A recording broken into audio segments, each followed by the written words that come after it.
Vote মিটলেও ভোটের রেশ যেন কিছুতেই কাটছে না। ভোট গণনা কেন্দ্রের বাইরে উদ্ধার হয়েছে ব্যালট পেপার। তার প্রতিবাদ জানিয়ে বিজেপি এবং বামফ্রন্টের পক্ষ থেকে কুমারগঞ্জ থানা এবং কুমারগঞ্জ বিডিও অফিসে বিক্ষোভ। অভিযোগ, শান্তিপূর্ণ অবরোধ বিক্ষোভ কর্মসূচিতে পুলিশের মদতে সেন্ট্রাল ফোর্স দেদার লাঠিচার্জ করেছে। ফলে একাধিক বিজেপি কর্মী এবং সাধারণ মানুষ গুরুতর আহত হয়েছেন।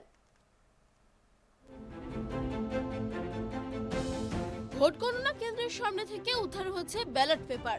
কি কারণে এত ব্যালট পেপার উদ্ধার হলো গণনা কেন্দ্রের পাশ থেকে, তার প্রতিবাদ জানিয়ে বিজেপির পক্ষ থেকে প্রথমে কুমারগঞ্জ থানায়, পরবর্তীতে কুমারগঞ্জ বিডিও অফিসে বিক্ষোভ দেখানো শুরু হয়। এদিকে বিজেপির সেই বিক্ষোভ কর্মসূচিতে সামিল হন বামফ্রন্টের প্রার্থী থেকে শুরু করে অন্যান্য দলীয় কর্মী সমর্থকরা। পরে বিজেপি ও বামফ্রন্ট একযোগে বিডিও অফিস এবং থানার সামনে বিক্ষোভ দেখাতে থাকে।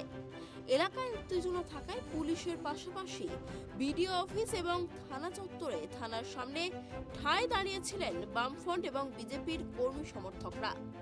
এমনকি কুমারগঞ্জ বিডিও অফিসের সামনে রাস্তা অবরোধ করে বিক্ষোভ দেখান শতাধিক বিজেপির কর্মী সমর্থকরা। বিজেপির অভিযোগ, হঠাৎই সেই শান্তিপূর্ণ অবরোধ বিক্ষোভ কর্মসূচিতে পুলিশের মদতে সেন্ট্রাল ফোর্স দেদারের লাঠিচার্জ করে। একাধিক বিজেপি কর্মীর পাশাপাশি স্থানীয় পথ চলতি মানুষও লাঠিচার্জে আহত হন। এর ফলে বিজেপি এবং একাধিক সাধারণ মানুষ গুরুতর জখম হন। দেখুন, এমন অরাজকতা যে পশ্চিমবঙ্গবাসী এবার দেখছে, এই নির্বাচনকে কেন্দ্র করে সাধারণ মানুষের ওপর কতটা অত্যাচার করা যায় এবার আমরা হাড়ে হাড়ে টের পাচ্ছি এবং সাধারণ মানুষ, জনগণ সেটা দেখতে পাচ্ছে। দুপুরবেলা থেকে একটা খবর আসছে যে কুমারগঞ্জ নদীর পাড়ে সেখানে সদ্য যে নির্বাচন হয়ে যাওয়া এবং গণনা হয়ে যাওয়ার পর ব্যালট পেপার পাওয়া যাচ্ছে, যেগুলো বিজেপির আর সেখানে ভোট পেয়েছে, সেগুলো নদীর পাড়ে একগুচ্ছ সেখানে পড়ে থাকতে। এবং আমাদের ধারণা যে নদীতে ভরা, নদী ভর্তি জল এবং অনেক ব্যালট পেপার নদীতে জলে এইভাবে করে ভেসে চলে গেছে, কিছুটা জঙ্গলে হয়তো আটকে গেছে। এই ব্যালট পেপারগুলো এখানে কিভাবে এলো, কেমন করে এলো, সেটা আমরা কুমারগঞ্জ বিডিওকে জানাই। বিডিও তার কোনো সদুত্তর দেয়নি, ফোন সুইচ অফ করে দিয়েছে। থানাকে কমপ্লেন করি যে এতগুলো ব্যালট, সেখানে শয়ে শয়ে হাজার হাজার মানুষ যাচ্ছে, দেখছে কোন জিপির কোন সংসদের ব্যালট, সেগুলোও দেখছে। তারপরও পর্যন্ত কোনো রকম প্রশাসন এবং কোনো স্টেপ হয়নি। আমরা থানার পর বিডিও অফিসে যাই, সেখানে জয়েন্ট বিডিও সাহেব ছিলেন, তিনি আমাদেরকে বিভিন্নভাবে বিভ্রান্ত করার চেষ্টা করছিলেন, কোনো রকম অসহযোগিতা করছিলেন না। তাও আমরা চেষ্টা করেছিলাম যে ওখানে বসে থাকে এবং বিডিওকে ডাকার, কিন্তু মাঝে কানে আসে যে বাইরে খুব চিৎকার চেঁচামেচি হচ্ছে।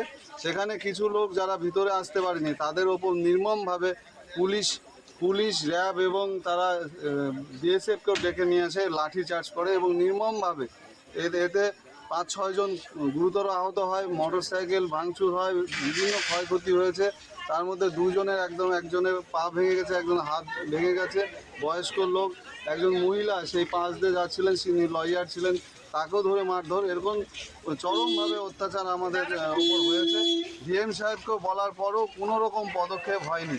এইভাবে এলাকায় বিজেপির যারা ক্যান্ডিডেট ছিলেন তাদেরকে জোর করে হারানো হয়েছে।